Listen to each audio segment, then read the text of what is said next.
There we go. Okay, and so on to our next slide here. This is just a graphic to show you who our members are. I've shared this again before, but I think it's always important to remember that we have a lot of different audiences with Mountain States. So we have genetic professionals and genetic counselors, we have public health professionals, we have primary care physicians, but we also have the group of consumers, families, patients, individuals with genetic conditions, and family leaders. And I call these our customers, right? Our individuals that are our members and that we are here to work with and serve as our mission statement. So I wanted to give you guys just a little bit of history on the where the genetic ambassadors idea came from. In the Mountain States region, we've always had a strong consumer involvement in previous grant cycles. And for those of you who don't know, in the last grant cycle, we were called a regional collaborative. And it was by the name of MSGRC, Regional Collaborative.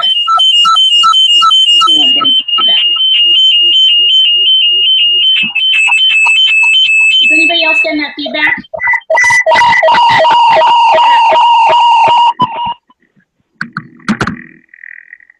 Annette, can you help me tell me how I can mute all? Let's see. I think that happens when someone's called in on the phone and on the computer at the same time. So if people want to make sure that they're only called in one place or the other, we shouldn't get the feed. Kristi, it should be somewhere where the participants are right above their names, the list of names. Okay. All right. I'm gonna go with it. If everybody can mute your line, that would be really helpful, because otherwise it's not letting me mute all. Okay, so back to this history here. In the last grant cycles, the regional collaboratives, we had consumers who were members of all of our work groups, and that's how we were organized in that grant cycle. We were organized by work groups such as newborn screening, we had a consumer advocacy work group, we had many different work groups, and we had consumer members as part of all of those work groups. We even had many consumers who were co-leading some of those work groups. And in that structure, as I mentioned, we even had an entire work group dedicated to consumer advocacy. Now, in this grant cycle, which started last 2 Junes ago, so June 2017, we were renamed as Mountain States Regional Genetics Network, and we did away with work groups, and so we no longer had that work group structure, but instead we now have state teams. And many of you who attended the Genetics Summit heard about some of those state teams, and many of you on this call are part of those state teams, so we thank you for your service on there. So the Genetics Ambassador Program was really created out of a need to provide another avenue for consumers to get involved with the Mountain States, whether they were serving on their state team or they weren't on their state team, that there were just some other opportunities for consumers to be involved with Mountain States. And so that's where this Genetic Ambassadors Program has come from. So I'm guessing you're all wondering, what is a genetic ambassador? And I am here to tell you what that is. So I did these next couple slides in the who, what, where, when mode, so we can kind of define what a genetic ambassador is. Really, genetic ambassadors are consumers of genetic services, parents, family members, family leaders, and individuals with genetic conditions who live in our region. And just as a reminder, I have our map there from our website up that shows our states: Arizona, Colorado, Montana, Nevada, New Mexico, Texas, Utah, and Wyoming. And anyone in those states that fits that role can be a genetic ambassador. So what is the program? The program is really a program in the United States to help promote genetic awareness and access to genetics care. And there's a couple ways you can participate, and there's actually 4 that I'm going to talk about today. And participation can include any or all of these activities: 1, 2, 3. It's not no requirement, but there's just different options for people to participate. The very first option would be to serve on your state team for your state. As I mentioned, many people on the call are in that role already. All of our state teams have consumer members, which we're very proud of. And some are looking for more consumer members, and some are not at this moment. So in this case, if you're like, oh, I wonder what my state team is doing, I would just encourage you to reach out to me, and we can have a conversation about that if this is an option in your state. The second way to get involved is, besides the state teams, there's a lot of other programs and projects going on within Mountain States that include, and this is just a partial list, but are not limited to, because we're always new ones are popping up. Some of these projects, Underserved Populations Project, which was our 4 target sites that we started off with, our 4 pilot sites we started with in year 1. We've been working on a developmental delay algorithm. We have Medicaid waiver navigation we've been working on, genetics testing and training manual for primary care, Navajo genetic literacy, social media graphics, which is on hold right at the moment, but will probably come back around next year. Telegenetics outreach and training, some Project Echo work, and primary care genetics webinars with the IHS. So there's a lot of different projects going on, and again, we want consumer involvement and consumer feedback on these. So if any of those look really interesting to you off that list, that would be another great way to get involved. And again, reach out to me and let me know, and we can figure out if there's a need there, or what the status of the project is. Number 3 is, this is kind of one of those you can do from home on your couch in your PJs. This is outreach and dissemination virtually. So we have a lot of information about genetics on our website. We have products that we're coming up with, resources that we're coming up with, and a lot of social media outreach. And so this is a way that you can really help just by sharing that information with your local community or your local online virtual community. So I have here, if you're someone who loves to be online and would like to help share genetic resources, this might be a way to get involved and be part of the Genetic Ambassador Program. And last but not least, this is coming, and I'm going to leave you with a cliffhanger. We are probably in early 2019. We're going to be talking about doing some genetic pop-ups. So if you're familiar with the concept of pop-ups, they're boutiques that pop up in an old storefront, or I just saw one the other day of a grocery store, a pop-up grocery store, which I thought was a new concept. But genetics pop-ups are the idea that you can pop up in your local community and share genetics information.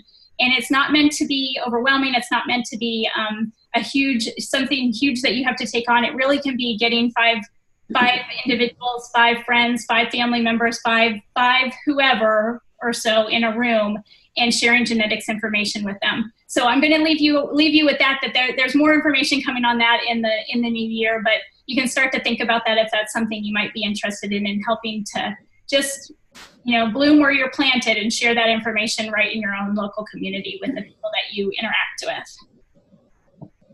So I know the next question on everybody's mind usually is when and how much time is this going to take up?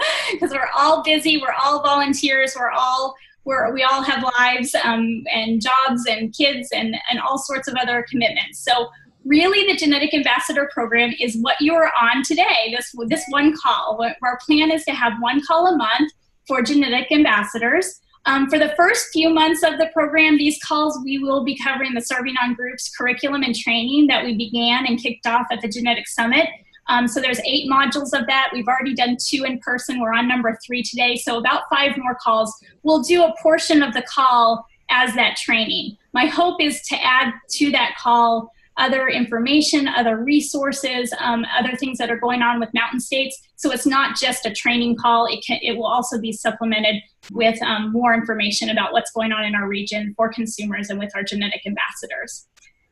If you are an ambassador that participates on your state team, there is a state team call once a month for an hour that is expected with that role. And then the other projects that I listed, they occur usually have calls maybe 1 to 2 times per quarter, maybe. And then we also have in-person opportunities, and we have another in-person meeting of the Genetic Summit is hopefully being planned, fingers crossed, for fall of 2019. So stay tuned for that and information on scholarship opportunities if those are available this next go around. All right. Let me go to the next slide here. And the other piece of the Genetic Ambassador program is I have started a Genetic Ambassador Facebook group. Really just out of what I saw going on at the summit, which was these great connections and great friendships starting to be had, and not really having a bunch of time to, we had time, but we didn't have enough time. You never have enough time to make those connections with everybody at a conference. And so the idea of the Genetic Ambassador Facebook group is that it's just a place to converse, it's a place to connect, it's a place to share ideas, it's a place to share resources. And so that is launched. And if you would like to be put in that, if you'd like to participate in the Genetic Ambassador program and be added to that, send me an email and I can send you an invite through Facebook that will give you a link to be able to join that. I do have it set as a secret group. And the reason for that being is that it won't be available to just search on Facebook and see who's in the group and things like that. So it will be a kind of a behind the curtain group, and I did that just for privacy. This shouldn't be a group where we share, medical information or details about our kids or our family or our medical condition, but I did want to give a bit of privacy to that, so that's why I set it up as a secret group in Facebook. All right, and I wouldn't be the social media coordinator if I didn't let you guys know that we have our Mountain States Facebook page, and we now have a Mountain States Twitter account.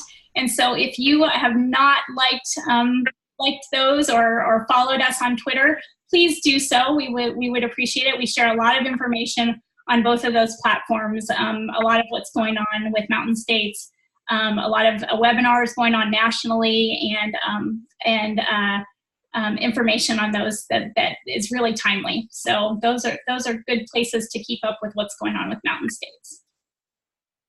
And last but not least, I've got just a reminder here about our website. We do not have the Genetic Ambassador program up yet officially on the website. I'm hoping to be able to build a little home for that once we get going here, where we'll archive these trainings and things, because I had a lot of people say, I can't make it today because I've got a conflict, or I've got a conference call for work. So if we're going to miss one of these, my hope is that we will be able to archive these in a place on our website so you can catch up if you have to miss. But this is the place for a lot of information, all Mountain States related, and that a great resource to go to. So I'm going to end this portion of the presentation with a thank you for listening about the genetic ambassadors, and ask that if you have any questions, you can always find me at my email address there, which is kleaf@mountainstatesgenetics.org, or I have my cell phone there, and you can easily text or call me that way to get in hold of me. So I'm going to escape out of that and switch back over to the camera. Let's see. Am I back on camera? Can you guys see me? Or do I need to stop share? I think I'm good. Can you see me? Those on the line? Anyway, I'm going to open it up just to ask if there's any questions, any brief questions on the Genetic Ambassador program, and ask too, if you have joined since we took attendance, if you could let me know your name so I can add it to our list of attendees. And if you're not here, if I'm not hearing you, you might be on mute, so you might have to unmute yourself. No questions? Anybody interested? Anybody want to join the Facebook group? Anyone want to be involved with the program? I see some heads nodding. Go ahead. This is Erica Lassiter, and I will look on the Facebook group, and then I will probably give you a call after I research it a little bit more and see, how I would be able to assist. Okay, wonderful. Great, Erica. Thank you. Yeah, this is just a way, as I said, a way for us as a consumers to share our voice and get involved. And the state teams are not meant to be hundreds of people big, so it's a way beyond the state teams to also get involved with the activities going on with Mountain States and beyond. I think this genetic pop-up idea, I'm hoping we had a little brainstorming session at the Genetic Summit, and there were a lot of people there who had some great ideas, saying, hey, I think this would be great for my early childhood intervention folks, or it might be great for somebody at my church who runs the nursery, because they might have contact with families that might need genetic services. So it's really thinking hyper local and not okay, how do we implement access to care for our entire 8-state region. It's really thinking, how can I start in my own community and help with that. All right, with that, if there's no other questions, did anyone else join us before I go on to the serving on groups training? Anyone else? All right. I'm going to go on to and share my screen again and go to the serving on groups here. And then I'll expand this. Let's see. Well, let's see. Can everybody see that? Whoops. Yes. You can see it? Okay. Thank you. Sorry, I'm going to go back. There we go. Sorry, I didn't have it on the first one. All right. So many of you, as I said, joined us in San Antonio and started the Serving on Groups training. The Serving on Groups training came from Family Voices and their family professional partnerships. And the original creators of it were a group from Wisconsin called WI Facets, F-A-C-E-T-S. And for those of you who are just joining us here and we're not in San Antonio, we do have some extra manuals, extra training manuals.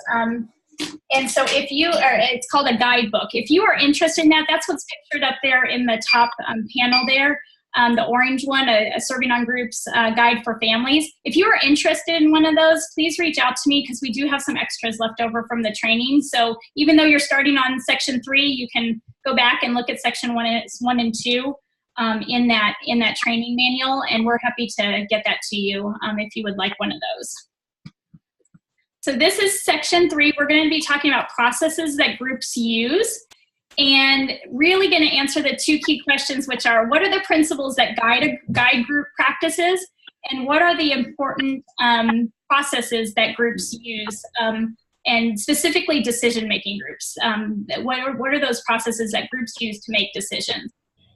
At the summit, we talked a lot about the idea of shared decision-making and the idea that families and professionals and individuals on a team are equal members and equally have a voice, and that's the idea that shared decision making is a group that is equal in their roles and can come together. So these guiding principles here on this slide are talking about the components and the guiding principles of shared decision making, including shared vision, representation, equal partners, collaboration, shared responsibility, information sharing, and producing results.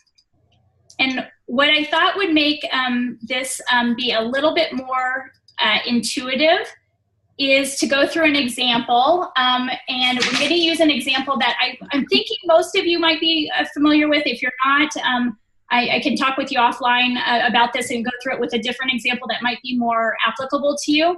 But this is a 504 plan for school, which is can also be the IHP plan, which stands for Individualized Health Plan. So this would be set up for a student who might have a genetic condition and need some accommodations.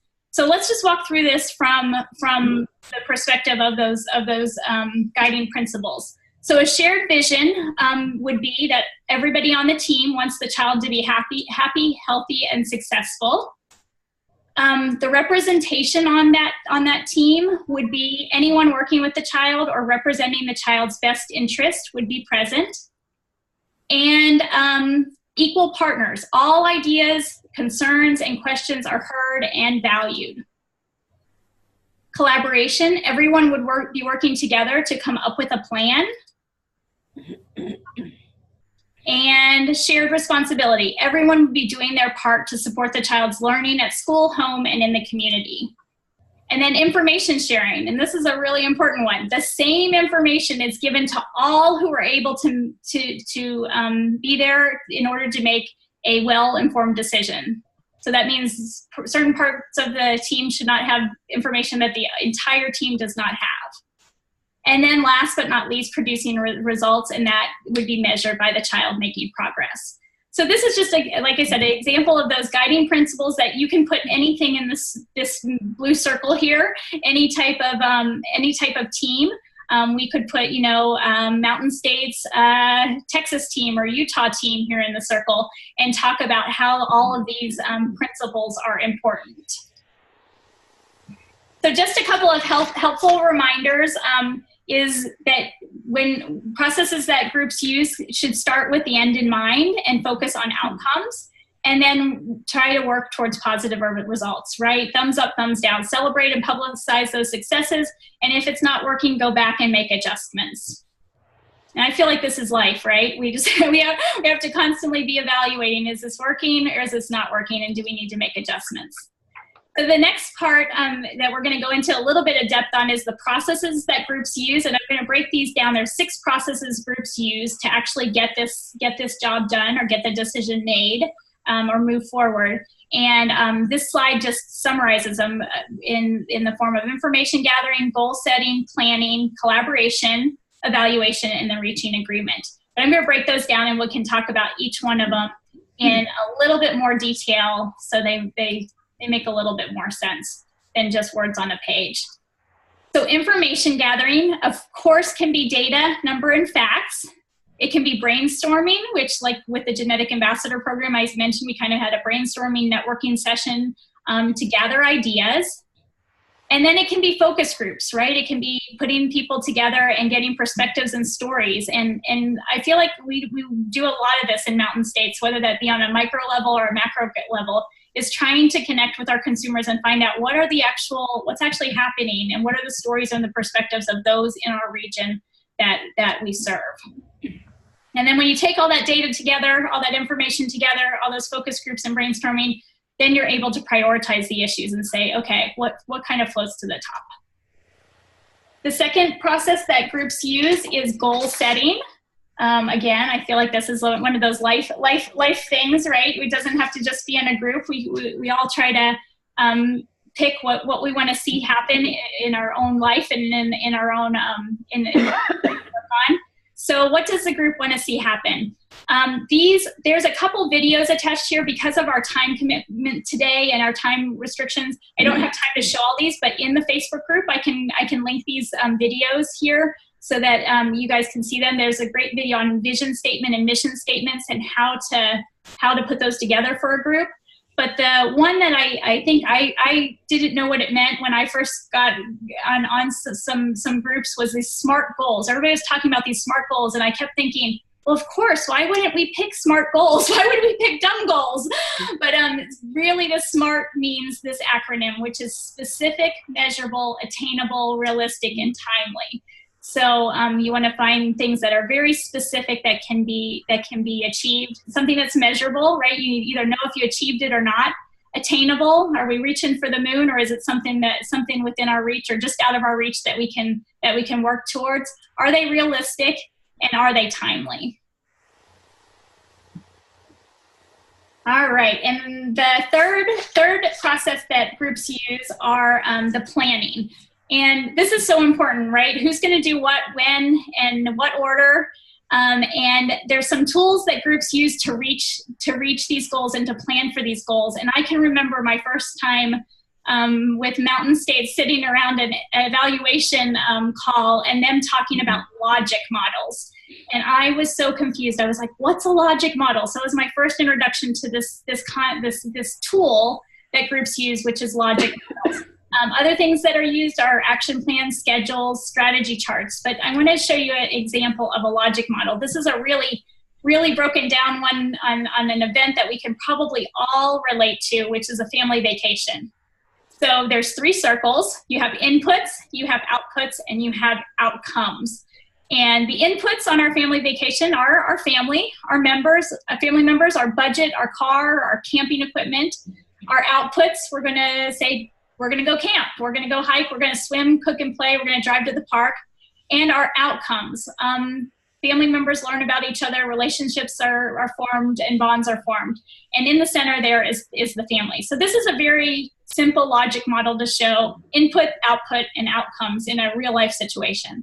This example here on the next slide is a little bit more detailed one, it might be used in a group. Again, you have those same categories: input, outputs, and outcomes in the situation, but it's putting it into a graphical model of what you're actually going to do.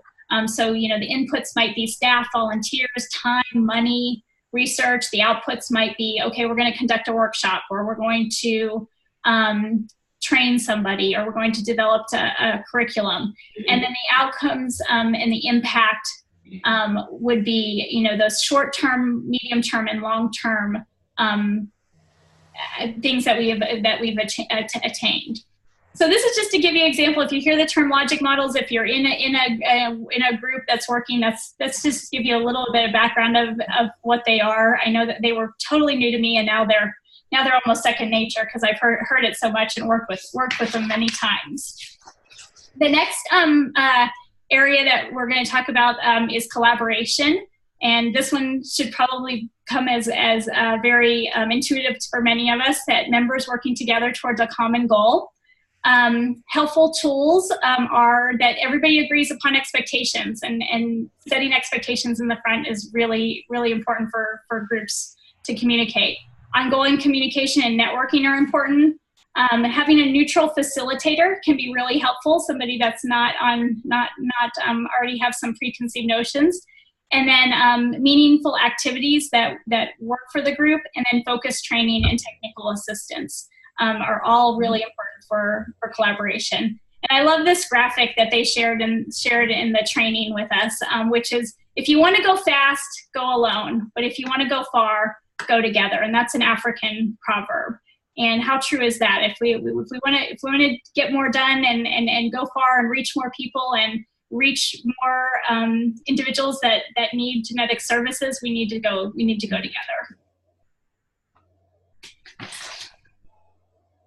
All right, I'm just looking at time. We're doing good. Okay.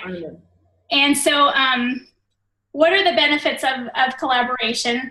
I think some of these, again, are somewhat intuitive to us. More involvement by those that are working on the team, better relationships on the team, greater commitment by those who are working on the team, and then better communication.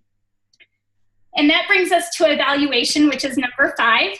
And this one is so important, especially with Mountain States. And my experience with Mountain States is that, when you're getting a grant from a federal funder, they want to know if you achieved what you said you were going to set out to do. And so I've gotten a lot of education, I feel like, just being part of Mountain States and what evaluation looks like.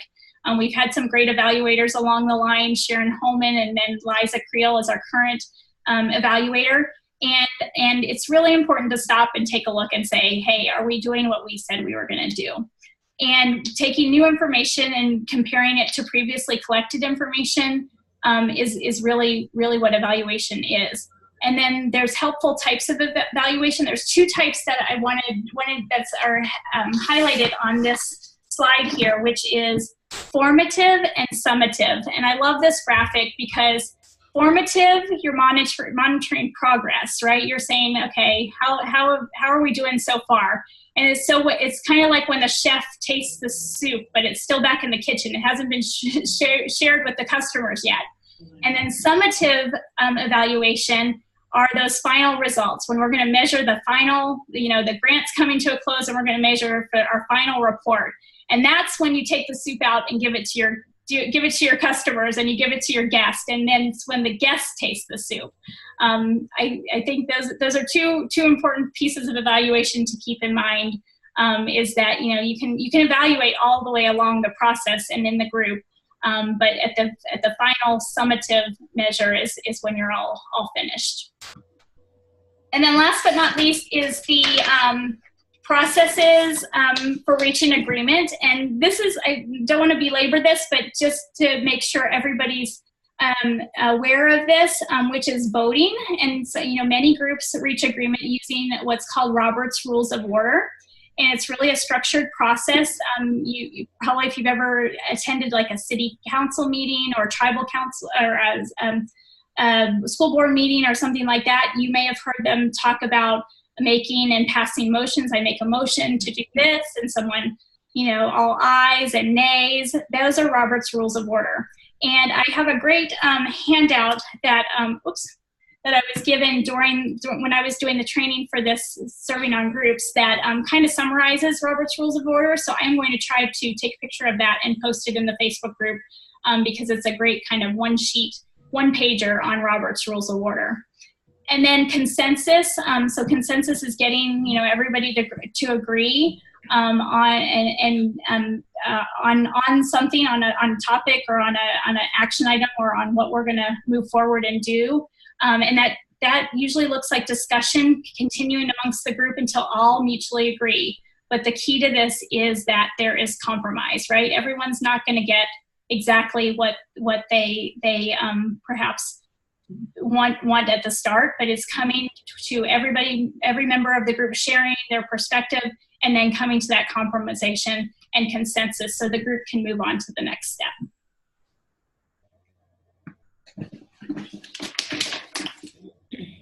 So this is just a slide about personal effectiveness and how you as a group member, or you as somebody who's thinking about can be personally effective in your participation in the group.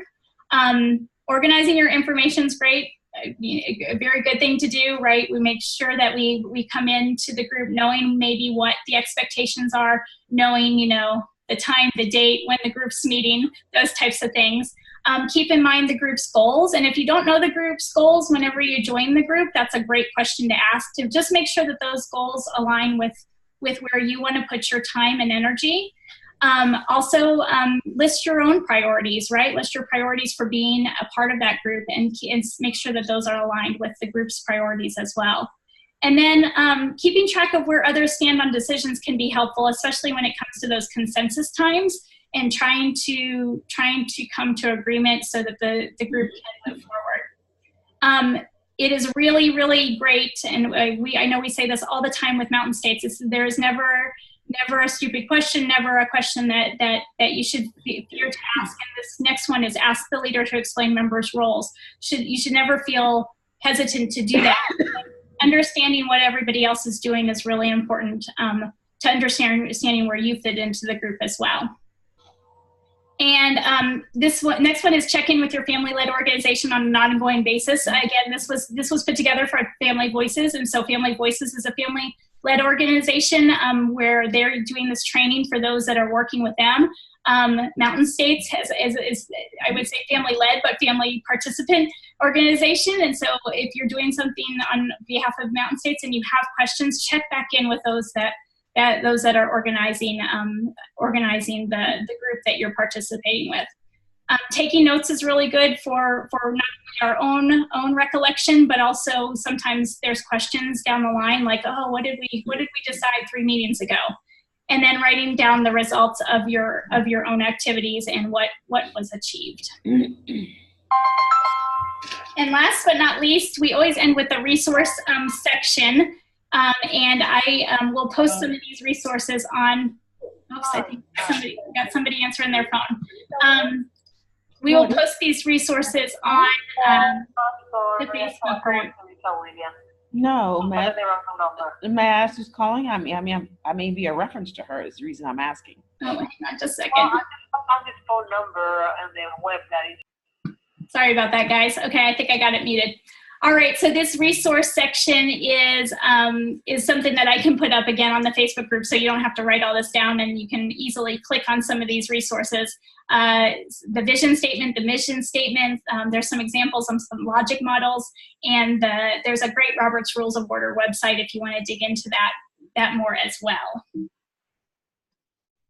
So with that, it comes to the end of my serving on groups processes groups use, but I want to open, sorry, I think most people are muted right now, but I wanted to open it up for questions and comments. I'm going to stop sharing my screen here for a second. Wanted to open it up for comments on anyone that's been in a group that has used some of these things. I mean, most of them do, but like, has anyone had experience with logic models? Has anyone had experience with some of these processes that you'd like to share with the group? Was there a point where you weren't sure of what they were either, and now you're a pro at it? Would anybody like to share? Everybody's gonna be quiet today. Everybody's still on mute. Kristi, this is Jen Banna. Hey, Jen, thank you. Hey, well, and this isn't exactly what you were asking, but when you were going through that list of groups, I've been in groups where I've asked those questions and I couldn't get the answers. So like, what is our goal? What are people doing? How do we make decisions? And then sometimes I realized that group wasn't the right group for me because it was important for me to have clear direction with the group. So I appreciated you posting those questions because sometimes you can tell how functional a group is by asking those questions. And sometimes it helps direct the group into a way to be more functional. And other times you realize that your time might be better spent in a group that has a more clear direction. Yeah, very, very good point. And I feel like, you know, we've even gone through this internally in Mountain States different times is where we get those questions from group members and we say, you know what, we haven't really thought this all the way through. We need to put something down in writing, or we need to go back to the drawing board and make sure that we are clear on our expectations. So I really appreciate that. And especially asking that question sometimes leads to those conversations, which then can not only help you as a member because you have that question, but maybe 5 other people in the group have the question and just are afraid to ask, right? Or aren't willing to ask. But it's a good temperature point, like you said, to make sure maybe this is the group for you or not. If this is the group you should be joining or not. Hi, Kristi. This is Daphne. Yeah. Hey, Daphne. And we've used Robert's Rules of Orders actually for a national coalition of consumers for a different medical thing than genetics. But anyway, it really does save a lot of hurt feelings to know that that structure is there. People don't get nearly as defensive when there's discussion or votes or anything. It really does make the process a whole lot easier. And I would really suggest that anybody who's going to work with a group get to know the Robert's Rules of Orders. You don't have to be a strict, you know, crack the whip, but this is this and this and this, but you really do need to get to know the ins and outs because it makes holding those meetings a lot more productive, and it takes people's feelings into account. It really helps it move faster. And as far as logic models, I think they're the way to go. It's a visual representation of what you're trying to do. And for those of us who are, you know, really visual people, it really does make a difference. Thank you, Daphne, for your comment. I really appreciate that. Do you have any words of advice for somebody who's brand new to Robert's Rules of Order? How to learn that? Like I said, I have a couple resources, but how did you feel like, you know, you first experienced that and kind of got yourself up to speed? Well, I was put in charge of that coalition, just thrown in there. I felt like it was baptism by fire, but it was kind of crazy. I knew nothing. So I went and bought the book, Robert's Rules of Order for Dummies. Oh, okay. Perfect. I also had the manual, but the rules for dummies were kind of like, oh, well, that makes sense. And the manual was really strict for it. So there's a lot of good stuff online. Look at it online. Think, oh, I can understand how this makes meetings move faster, and get acquainted with them because it makes it go a whole lot faster. But there are some really good little, like even 3 and 4 pagers, how to get things going. That helps. Awesome. That's great. I love that. It sounds like you kind of got the Cliff Notes version, right? With the Robert's Rules of Order for Dummies. Yes, and anything, I know that I'm not supposed to take shortcuts a lot, but anything that makes it easier to read, I'm all for it because we've got enough stuff to read all the time anyway. And people who work with this are overwhelmed in a lot of different areas of their personal lives for whatever reason, just because of the genetic conditions. And if we can make it easier and faster and just make it easier for everybody, I'm all for it. That sounds great. Thanks for sharing that. Does anybody else want to share any experiences they've had with processes, maybe even processes that haven't worked so well in a group you've been on, and maybe some ideas that have come out of today on how maybe implementing some of these or going back a couple steps in the cycle might help some of the groups that you're serving on now?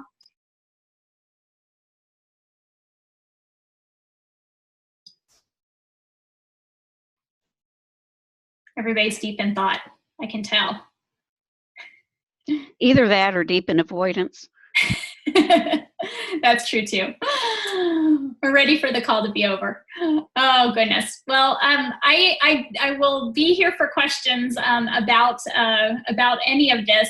We are going to go jump in next month to section 4, which is tools groups use. So we did the processes, and now we'll actually talk about kind of some of the resources and tools that groups can actually use.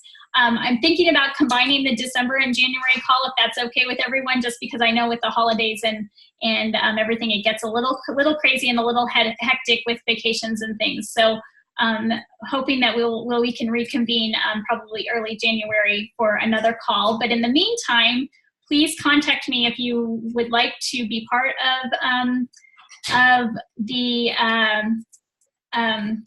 Facebook group or the genetic ambassadors. If there's something that you would like to participate in or get more involved with Mountain States.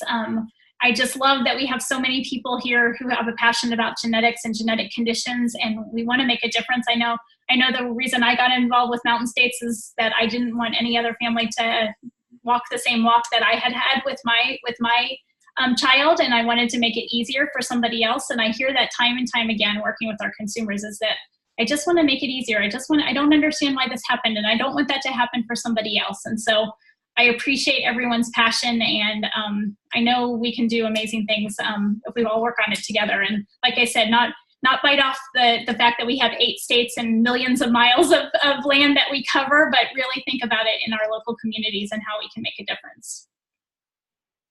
All right, I'm going to take roll one more time if you guys don't mind, because I have 22 participants showing up on the little Zoom thing, and I only have 17 on my list.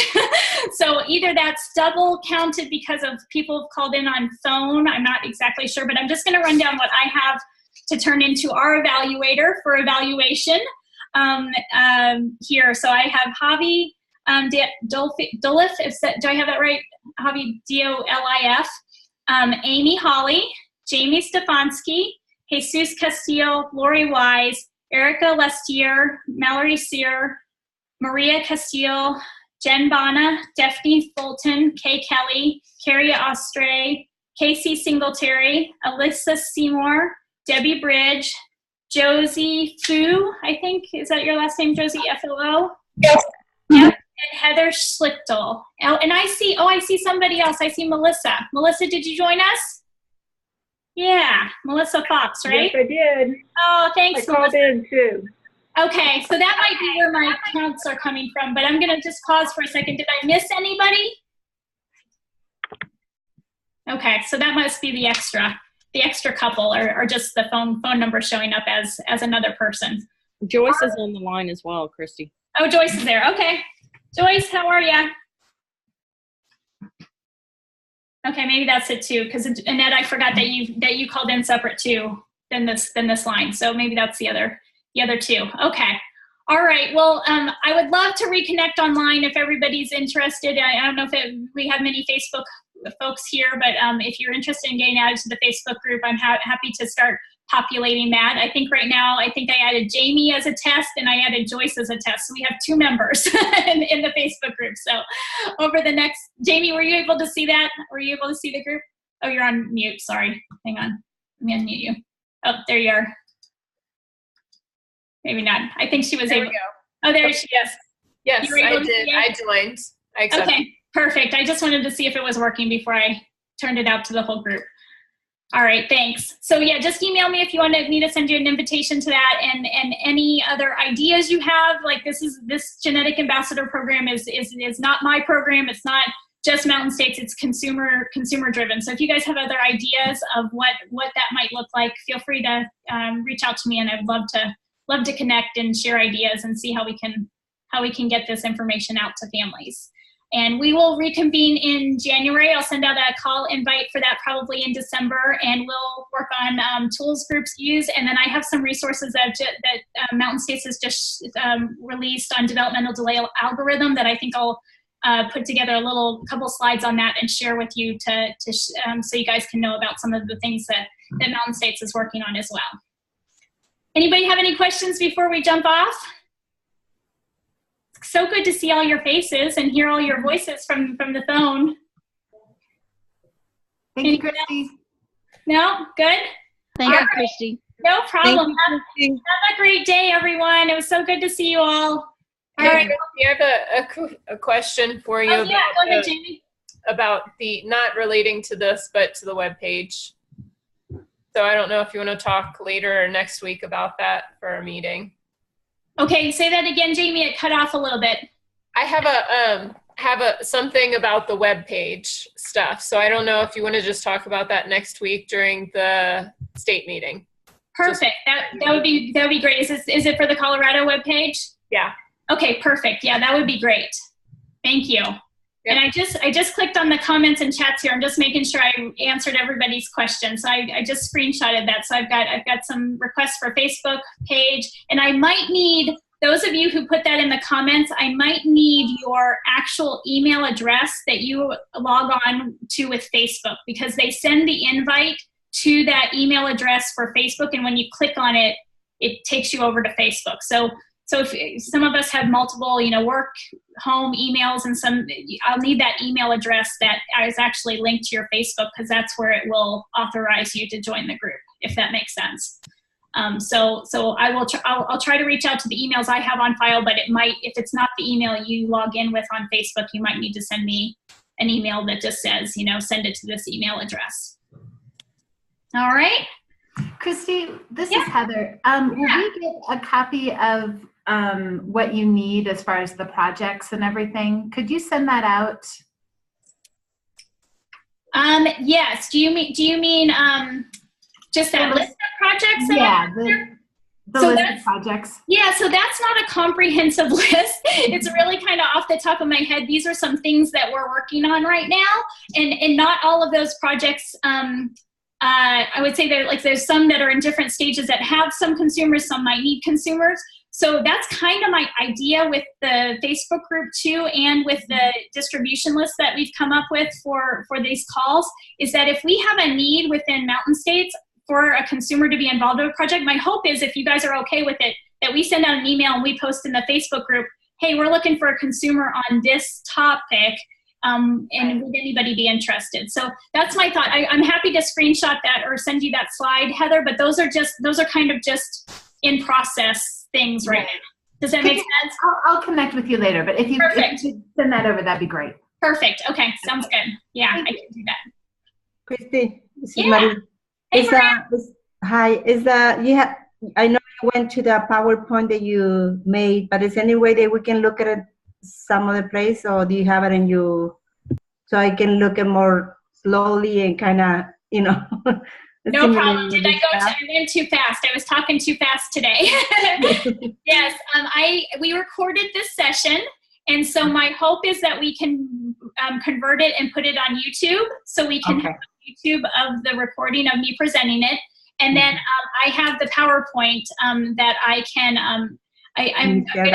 I'm not going to send it out to the whole group. I'm going to try, I think, and put it on the website, because the PowerPoint and emails, usually the email systems don't like the big files. So we can put it on the website. Okay. People to I think if it's on Facebook will be great, so we can look at it more, slowly, and I kind of understand. It's a lot of information for me. I'm new too, so I'm pretty sure Jesus wanted to do the same thing, kind of look more carefully and see if we can make a commitment with any of this. Yeah, no worries. And today was just an overview of the genetic ambassador. So don't feel like this is you're not signing any contracts by being on today's call. It's really just to say, hey, this is an opportunity. You guys are already on the state team, so you're already genetic ambassadors in my mind. That the individuals that are serving on our state team are genetic ambassadors. And if you're not on a state team, I just wanted to present some other ways that you could be involved. So don't feel like we're asking you to sign up for anything else. We are so appreciative of the time that you guys have already put in, the time you put in today. And so we just thank you for being interested in being part of Mountain States. Yeah, but I would like to know what's going on with other stuff with the Mountain State, like what you're doing right now with other members. So sure. I know what's going on. Are you on Facebook, Maria? Do you do Facebook? I do, but I'm not really into that. But no worries. Yeah. No worries. Yeah, I was just gonna say that's a place where I'm hoping some conversations can take place too. So okay, I will start practice more for sure. You don't have to practice. Although I did convert Joyce to a Facebook junkie, right, Joyce? I will. He likes it now. Okay. All right. Jesus, did you have a question? I thought I saw you talking, but you're muted. Do I need to unmute you? You know, actually, I think I would, but now I'm back. Yeah, okay, I'm fine. Now, either you can hear me or I can hear myself. I can hear you. I can hear you. Yeah. All right, got it. No, but I'm fine. Happy to be here to come and learn more. It's great. Awesome. Thanks for joining today. All right, everyone. I will let you guys have a couple minutes back of your day. Thanks for joining us. Thank you for all your work and efforts with helping us understand others. Thank you guys. Thank you guys so much. All right. Bye-bye. See you later. Thanks, Kristi. Bye-bye. See you later, everyone.